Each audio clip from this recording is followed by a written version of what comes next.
ਮਾਮਲਾ ਸਾਧੂ ਸਿੰਘ ਧਰਮਸਰੋਤ ਦਾ ਹੈ, ਜਿੱਥੇ ਕਿ ਪੰਜਾਬ ਦੇ ਵਿਜੀਲੈਂਸ ਬਿਊਰੋ ਨੇ ਚੋਣ ਕਮਿਸ਼ਨ ਨੂੰ ਪੱਤਰ ਭੇਜਿਆ ਸੀ ਅਤੇ ਸਾਬਕਾ ਮੰਤਰੀ ਸਾਧੂ ਸਿੰਘ ਧਰਮਸਰੋਤ ਬਾਰੇ ਲਿਖਿਆ ਗਿਆ। ਧਰਮਸਰੋਤ ਨੇ ਚੋਣਾਂ ਸਮੇਂ ਗਲਤ ਜਾਣਕਾਰੀ ਦਿੱਤੀ ਅਤੇ ਸਾਬਕਾ ਮੰਤਰੀ ਸਾਧੂ ਸਿੰਘ ਧਰਮਸਰੋਤ ਨੂੰ ਜੁਲਾਈ ਵਿੱਚ ਗ੍ਰਿਫਤਾਰ ਕੀਤਾ ਗਿਆ। ਤੇ ਇਹ ਜਾਣਕਾਰੀ ਕੀ ਸੀ, ਸਾਡੀ ਪੱਤਰਕਾਰ ਅਮਨਪ੍ਰੀਤ ਕੌਰ ਨੇ ਖਾਸ ਗੱਲਬਾਤ ਕੀਤੀ ਹੈ ਪੰਜਾਬ ਦੇ ਮੁੱਖ ਚੋਣ ਕਮਿਸ਼ਨਰ ਡਾਕਟਰ ਐਸ ਕਰਨਾ ਰਾਜੂ ਨੇ। ਆਓ ਸੁਣਦੇ ਹਾਂ ਕੀ ਕੁਝ ਕਿਹਾ ਉਹਨਾਂ। ਨਾਮ ਸੀ ਕੈਬਨਿਟ ਮਿਨਿਸਟਰ ਰਹੇ ਸੀ ਕਾਂਗਰਸ ਦੇ, ਲੇਕਿਨ ਹੁਣ ਉਹਨਾਂ ਦੀ ਮੁਸ਼ਕਿਲਾਂ ਹੋਰ ਵਧਦੀਆਂ ਨਜ਼ਰ ਆ ਰਹੀਆਂ ਨੇ ਕਿਉਂਕਿ ਵਿਜੀਲੈਂਸ ਬਿਊਰੋ ਵੱਲੋਂ ਇੱਕ ਲੈਟਰ ਲਿਖਿਆ ਗਿਆ ਹੈ ਔਰ ਉਹ ਡਾਕੂਮੈਂਟਸ ਭੇਜੇ ਗਏ ਨੇ ਚੀਫ ਇਲੈਕਟਰਲ ਆਫਿਸਰਸ ਜਿਹੜੇ ਕਿ 17 ਵਿਖੇ ਜਿਹੜਾ ਦਫ਼ਤਰ ਹੈ ਉਸ ਵਿੱਚ ਭੇਜੇ ਗਏ ਨੇ ਔਰ ਇਨਕੁਆਇਰੀ ਜਿਹੜੀ ਉਹਨਾਂ ਵੱਲੋਂ ਦਿੱਤੀ ਗਈ ਸੀ ਉਹ ਗਲਤ ਦਿੱਤੀ ਗਈ ਸੀ। ਪੂਰਾ ਮਾਮਲਾ ਕਿ ਸਾਡੇ ਨਾਲ ਗੱਲ ਕਰਨ ਦੇ ਲਈ chief electoral officer Karuna Raju sir ਮੌਜੂਦ ਹੈ। ਸਰ, ਵਿਜੀਲੈਂਸ ਬਿਊਰੋ ਤੋਂ ਤੁਹਾਡੇ ਕੋਲ ਲੈਟਰ ਆਇਆ, ਜ਼ਾਹਿਰ ਹੈ ਕਿ ਕਿਉਂਕਿ ਸਾਧੂ ਸਿੰਘ ਧਰਮਸੋਤ ਦੇ ਉੱਪਰ ਹਾਲ ਹੀ ਵਿੱਚ ਹੁਣ ਸ਼ਿਕੰਜਾ ਜਿਹੜਾ ਕੱਸਿਆ ਗਿਆ ਸੀ, ਕਿਸ ਤਰੀਕੇ ਦੇ ਤੁਹਾਡੇ ਤੋਂ ਇਨਕੁਆਇਰੀ ਦੇ ਜਿਹੜੇ ਲੈਟਰ ਆਏ, ਕਿਸ ਤਰੀਕੇ ਦੇ ਗਲਤ ਚੀਜ਼ਾਂ ਜਿਹੜੇ ਕਿ ਉਹਨਾਂ ਵੱਲੋਂ ਸਬਮਿਟ ਕੀਤੇ ਗਏ ਸੀ, ਕਿਆ ਹੈ ਪੂਰਾ ਇਹ ਮਾਮਲਾ? ਇਹ ਮਾਮਲਾ ਇਹ ਹੈ, ਜੁਲਾਈ ਦੇ ਵਿੱਚ ਸਾਡੇ ਦਫ਼ਤਰ ਦੇ ਵਿੱਚ ਇੱਕ ਕਾਪੀ ਆਏ ਹੈ ਵਿਜੀਲੈਂਸ ਬਿਊਰੋ ਵੱਲੋਂ।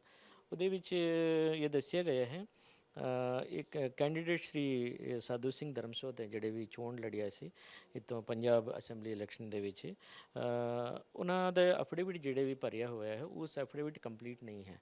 ਉਹਦੇ ਵਿੱਚ ਡਿਸਕ੍ਰਿਪੈਂਸੀਜ਼ ਹੈ, ਉਹਨਾਂ ਦਾ ਜਿਹੜੇ ਵੀ ਪ੍ਰੋਪਰਟੀ ਦਾ ਮਸਲਾ ਹੈ ਉਹ ਪੂਰਾ ਨਹੀਂ ਦਿੱਤੀ ਗਈ।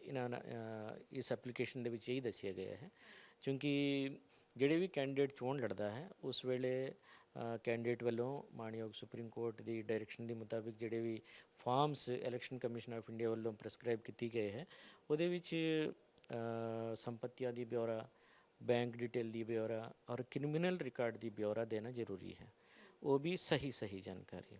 ਔਰ ਉਸ ਜਾਣਕਾਰੀ ਐਫੀਡੇਵਿਟ ਦੀ ਫਾਰਮ ਦੇ ਵਿੱਚ ਅਸੀਂ ਲਿੱਤੀ ਜਾਂਦੀ ਹੈ।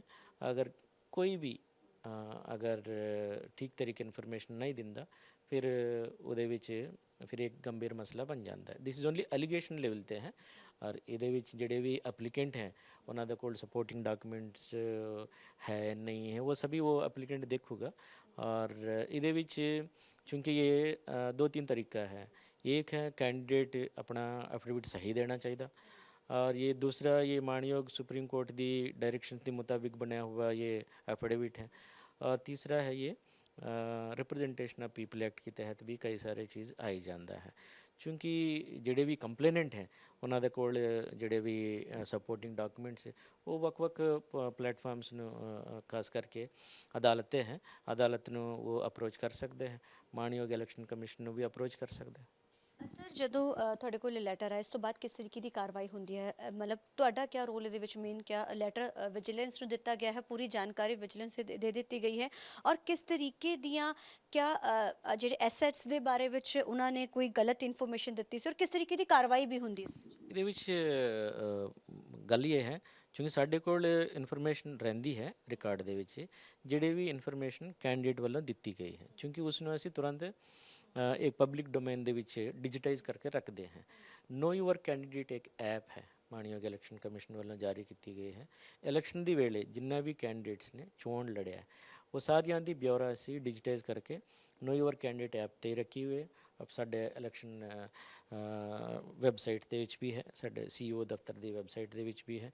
ਇਹ ਪਬਲਿਕ ਡਾਕੂਮੈਂਟ ਹੈ, ਇਹ ਕੋਈ ਵੀ ਦੇਖ ਸਕਦੇ ਹੈ ਕਿਉਂਕਿ ਇਹਦੇ ਵਿੱਚ ਕਿਸੇ ਨੂੰ ਵੀ ਕੋਈ ਡਾਊਟ ਹੈ, ਸ਼ੱਕ ਹੈ, वो अपना सपोर्टिंग डॉक्यूमेंट्स लेके एफिडेविट्स बना के फिर अपना कार्रवाई कर सकते हैं। ਕਾਰਵਾਈ ਕਿਸ ਤਰੀਕੇ ਦੀ ਅਕਸਰ ਇਸ ਮਸਲਿਆਂ ਦੇ ਵਿੱਚ ਹੁੰਦੀ ਜਦੋਂ ਕੋਈ ਗਲਤ ਜਾਣਕਾਰੀ ਦਿੰਦਾ है? तो मैंने पहले ही से आपको स्पष्ट किया, इसमें 2-3 तरीका है।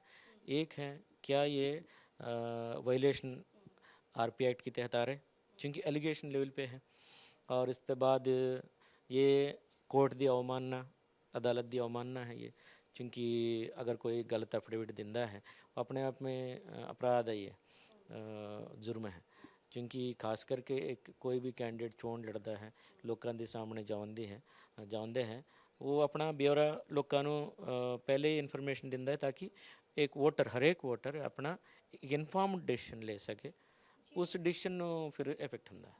ਜੀ ਇਹ ਵਿਜੀਲੈਂਸ ਵੱਲੋਂ ਜਿਹੜੀ ਤੁਸੀਂ ਰਿਪੋਰਟ ਵੀ ਦਿੱਤੀ ਹੈ ਬਣਾ ਕੇ ਵਿਜੀਲੈਂਸ ਵਿੱਚ ਸਬਮਿਟ ਕੀਤੀ ਗਈ, ਲੇਕਿਨ ਸਿਰਫ ਇੰਨਾ ਜਾਨਣਾ ਚਾਹ ਰਿਹਾ ਕਿ ਐਸੈਟਸ ਦੀ ਗਲਤ ਜਾਣਕਾਰੀ ਦਿੱਤੀ ਸੀਗੀ, ਕਿਸ ਚੀਜ਼ ਦੀ ਜਾਣਕਾਰੀ ਗਲਤ ਧਰਮ ਸਿੰਘ ਸਾਧੂ ਵੱਲ ਦਿੱਤੀ ਗਈ ਸੀ, ਕਿਉਂਕਿ ਵਿਜੀਲੈਂਸ ਦੇ ਉੱਪਰ ਜਿਹੜਾ ਇਹੀ ਮਸਲਾ ਉਹਨਾਂ ਦੇ ਉੱਪਰ ਲੱਗਿਆ ਹੋਇਆ। ਅੱਛਾ ਜੀ, ਇਹਦੇ ਵਿੱਚ ਸਾਡੇ ਕੋਲ ਜਿਹੜੇ ਵੀ ਐਪਲੀਕੇਸ਼ਨ ਆਏ ਹੋਇਆ ਹੈ ਇਨਫੋਰਮੇਸ਼ਨ ਕਾਪੀ ਹੈ, ਇਹਦੇ ਵਿੱਚ ਕੋਈ ਪ੍ਰੋਪਰਟੀਜ਼ ਦੇ ਵੇਰਵਾ ਠੀਕ ਨਹੀਂ ਹੈ।